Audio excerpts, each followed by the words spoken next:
Its final homestand of the season is this week. KCBS's David Welch reports they're honoring a one-of-a-kind member of their coaching staff.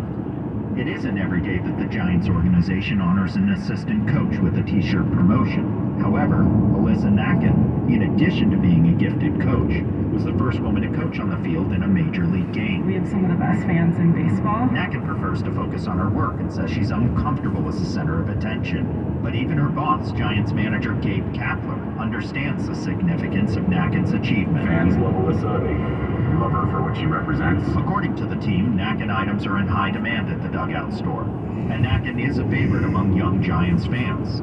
Tonight's promotion benefits the Bay Area Women's Sports Initiative, and Nakken says she's delighted to help the Giants in raising money for such a good cause. It's quite an honor to be one of them, and I know that the front office and the business side works really hard. It's really neat to be part of that. At Oracle Park, David Welch, KCBS. Stardate September 28th.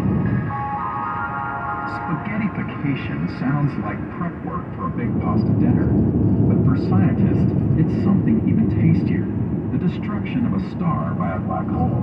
It reveals details about the star, the black hole, and the galaxy they inhabit. It happens when a star passes too close to a black hole, especially a supermassive black hole at the heart of a galaxy. As the star gets close, the black hole's gravity starts to pull it apart. The destruction is known as a TDE, a tidal disruption event. The black hole's gravity pulls more strongly on the side of the star that's closest to it, so it rips the star apart in strands, like pieces of spaghetti. The star doesn't go quietly, though. It produces a huge outburst of energy, and it produces more energy later on. Some of the star's hot gas forms a disk around the black hole. That produces X-rays. The disruption also creates a cloud of gas and dust, which absorbs the X-rays and emits infrared energy. Powerful magnetic fields also direct some of the star's gas back into space in high-speed jets, which produce radio waves. Astronomers have discovered more than 100 TDEs in the last couple of decades. They can use the details of each event to calculate the mass of both the dying star and the black hole. They also can learn about the environment around them, like figuring out which spices are in the sauce as a black hole consumes a spaghetti dinner. For the University of Texas at Austin McDonald Observatory, I'm Billy Henry. KCBS News Time, 2:55. This is a Bloomberg Money Minute. U.S. Airlines added extra flights to Florida yesterday to get ahead of Hurricane Ian. Tampa International Airport shut down at 5 o'clock last evening. Orlando International was set to halt flights at 10:30 this morning. The storm appears likely to ramp up already high food prices, with crucial orange growing and fertilizer manufacturing zones in its path. Stocks ended a volatile session yesterday, mostly lower after a series of Fed officials drove home their resolve to stay aggressive in the battle against inflation. The S&P 500 slipped 0.2%. The Dow was down 0.4, but the Nasdaq was slightly higher. Fewer workers were returning to their offices last week. Castle Systems, which tracks security card swipes, says that among the country's top 10 metro areas, offices stood at 47.3% of pre-pandemic levels. Gina Cervetti, Bloomberg Radio. What do you have for us today, Charlotte? Charlotte is the little sister of the Tooth Fairy. Charlotte is the Junk Fairy. If you have stuff in your shed that you haven't used in the past 12 months, Yes? you're not storing stuff, you've got junk. Turn your storage shed into a shed that you can use again. Give yourself some space to maneuver. Call 1-800-GOT-JUNK. We make junk disappear. All you have to do is point. Call 1-800-GOT-JUNK. Or visit 1-800-GOT-JUNK.com. A typical morning here in the neighborhood buzz, but today seems sweeter, and I'm sure it's because I'm getting boosted, boosting my immunity, getting boosted, protected from COVID-19. Go to myturn.ca.gov to find boosters for ages 5 and up. Stay healthy and strong. Get boosted. Brought to you by the California Department of Public Health. ERC Employee Retention Credit. This is where the federal government $26,000 per qualified employee.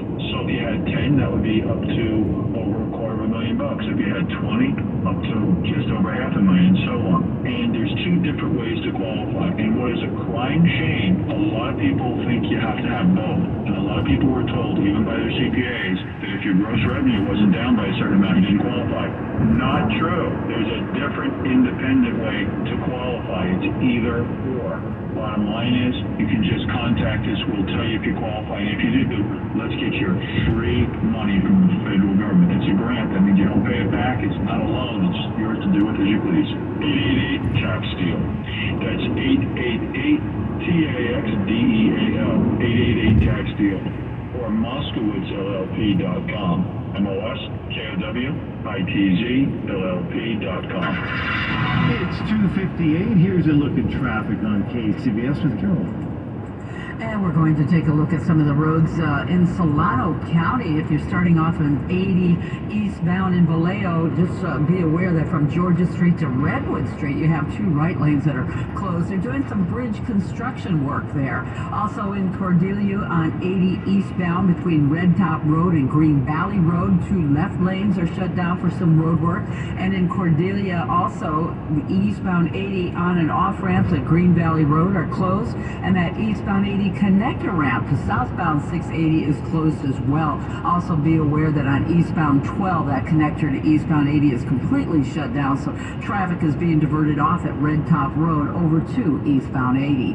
Your next traffic update is at 3:08 on the traffic leader, KCBS. Coastal and Bay fog this morning, sunshine this afternoon, 60s to the mid-80s today, a little warmer tomorrow into the upper 80s and low 90s. Traffic and weather together on the 8s on KCBS. It's Wednesday, September 28th, 2022, coming up on KCBS. This is Matt Bigler in Oakland, where homeless areas are growing, even as the city's largest encampment gets shut down. It's not good. It's just, we got to do something, though. I'm Chris St. Carlo. Mega fires have been burning up California. Now there's a group pressing for more federal help. And Ian has strengthened into a Category 4 hurricane headed right toward the west coast of Florida. I'm John Evans. CBS News covers the world next. When you need to know, KCBS AM, KFRC FM, and HD1, San Francisco, Oakland, San Jose, and Odyssey Station. 3 o'clock. This is CBS News on the Hour, sponsored by Liberty Mutual Insurance. I'm Deborah Rodriguez in New York. Someone in the Florida Keys walking through a flooded-out basement before Hurricane Ian powered up to an extremely dangerous Category 4 storm last hour, potentially deadly winds of 140 miles an hour.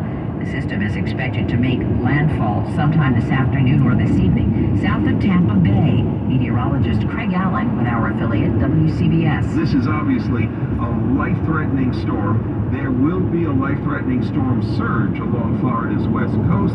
Catastrophic winds are going to cause quite a bit of damage, and of course there will be flooding rains in excess of 10 inches and perhaps as much as 2 feet of rain. 2.5 million people are under evacuation orders. All of Cuba is without power after Ian made landfall there yesterday.